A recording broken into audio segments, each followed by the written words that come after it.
Hai, Assalamualaikum warahmatullahi wabarakatuh. Perkenalkan, nama saya Nova Haryanto. Saya adalah pengajar mapel sablon di kelas 11 ini. Bagaimana kabar kalian? Saya harapkan kalian dan keluarga selalu sehat, tetap semangat untuk melaksanakan pembelajaran pada hari ini. Hari ini kita akan mengadakan pembelajaran sablon secara online, dan marilah kita berdoa bersama-sama semoga kegiatan hari ini, pembelajaran hari ini lancar dan juga pandemi ini segera berakhir, jadi kita bisa segera bertemu, segera bertatap muka dan bercanda ria seperti sedia kala. Selamat menyaksikan. Bismillahirrahmanirrahim. Pada pertemuan pertama ini kita akan membahas tentang seluk-beluk sablon secara garis besar. Sebelumnya saya harapkan di masa pandemi ini anak-anakku sehat-sehat semua dan juga tetap di rumah, tetap memakai masker kemanapun. Oke. Untuk pelajaran sablon kita awali dari pengertian. Ini pengertian sablon ini ada beberapa. Saya ambilkan yang pertama secara etimologi. Secara etimologi itu berarti secara bahasa. Sablon berasal dari bahasa Belanda dengan kata sablon. Kemudian kata ini beralkulturasi menjadi bahasa serapan dan bermetamorfosis atau berubah dalam bahasa Indonesia menjadi sablon. Begitu juga ada di Wikipedia. Ini dari internet situs Wikipedia. Sablon adalah salah satu teknik cetak yang menggunakan layar atau screen. Secara umum pengertian sablon yaitu teknik mencetak dalam berbagai media seperti kaos, plastik, kertas, kaca, kayu, dan sebagainya menggunakan alat bantu berupa screen. Apa itu screen? Nanti kita akan bahas di setelahnya. Sejarah sablon pertama kali digunakan oleh bangsa Jepang sejak tahun 1664. Dikembangkan pertama kali untuk mencetak motif kimono oleh Miyazaki dan Shizukeo Mirose. Ini adalah dilatar belakangi oleh Kaisar Jepang yang melarang penggunaan kimono bermotif tulis tangan.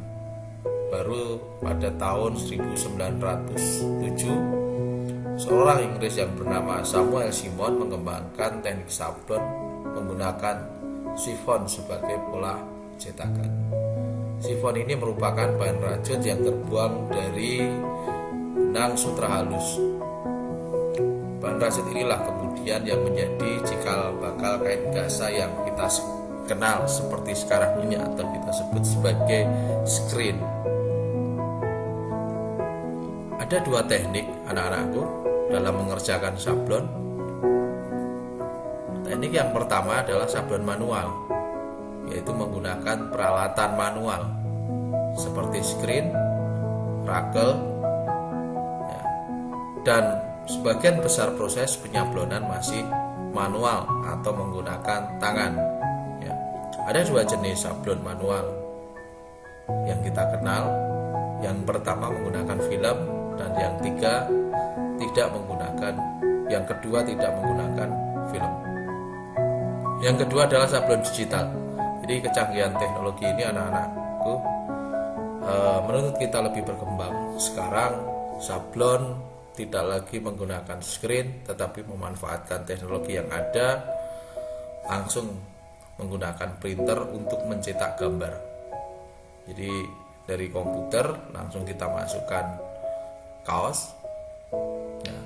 Terus kemudian kita print, namanya printer DTC, atau juga dengan lain kita mencetak gambar yang ada di komputer, terus kemudian kita siapkan mesin press dan kita rekatkan gambar tersebut pada kaos. Sekarang ada teknik sederhana sablon tanpa film, akan saya beri contoh sedikit ya. Untuk kaos dan hiasan dinding, kita mengerjakan project. Ini alat dan bahan tadi yang dikatakan screen. Yang pertama, alat bahannya adalah screen. Alat screen ini terdiri dari kain saring atau monel ya, dipasang pada sebuah bingkai kayu. Yang kedua adalah rake yang digunakan untuk menyapu cat warna. Yang ketiga adalah meja sablon. Yang keempat cutter. Terus ada setrika dan juga hair dryer, lakban kuning, kaca bening, komputer, printer, dan ini bahannya kita menggunakan pasta rubber dan juga binder yang berfungsi yang mengikat beberapa jenis bahan yang dicampur pada pembuatan sablon. Ada juga pigmen atau pewarna, kertas HVS, t-shirt atau kaos ya. Kita boleh memakai t-shirt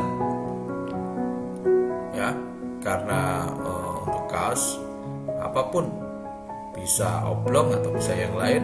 Dan juga untuk hiasan dinding kita bisa memakai kain belajo. Ini proses pembuatannya anak-anak. Kalau saya bisa manual, bisa menggunakan komputer ya. Kalau komputer kita menggunakan software Photoshop atau CorelDRAW. Jadi ini saya contohkan adalah sebuah foto, terus kemudian kita edit sedemikian rupa di Photoshop dan CorelDRAW menjadi hitam putih ya, atau dengan kata lain stensil, kita menggunakan teknik hitam putih, mengambil garis besarnya saja. Ini hasil jadi yang terpilih ya. Terus kemudian kita cetak menggunakan printer ya. Atau mungkin kita gambar secara manual juga bisa.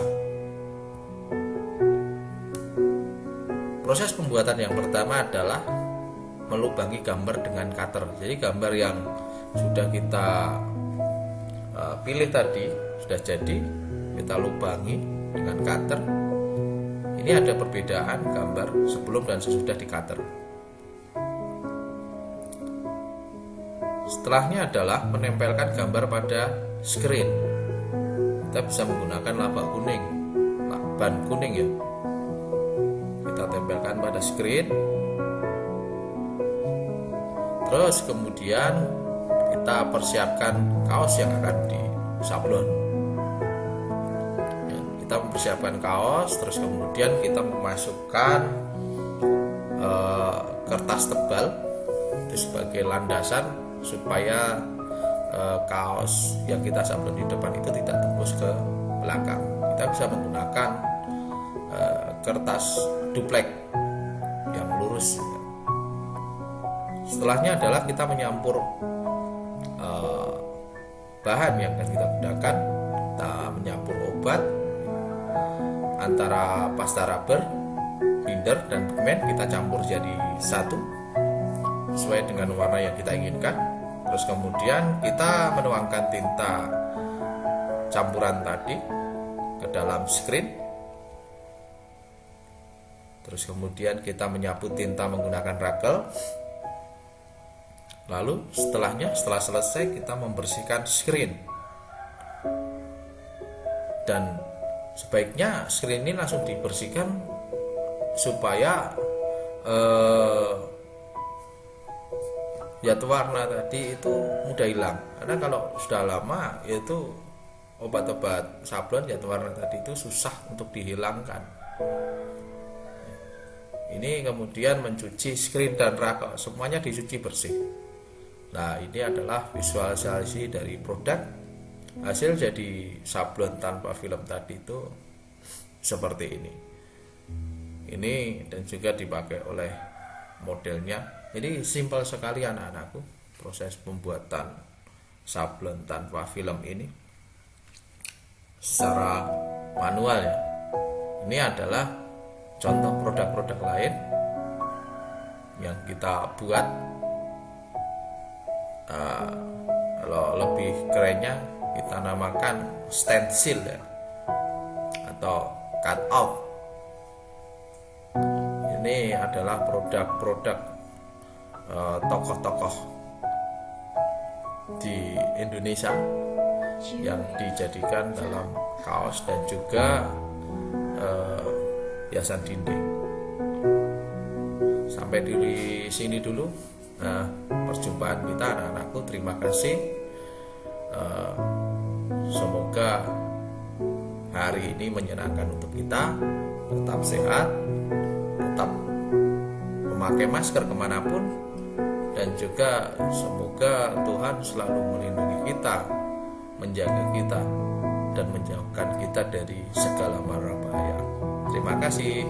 Assalamualaikum warahmatullahi wabarakatuh.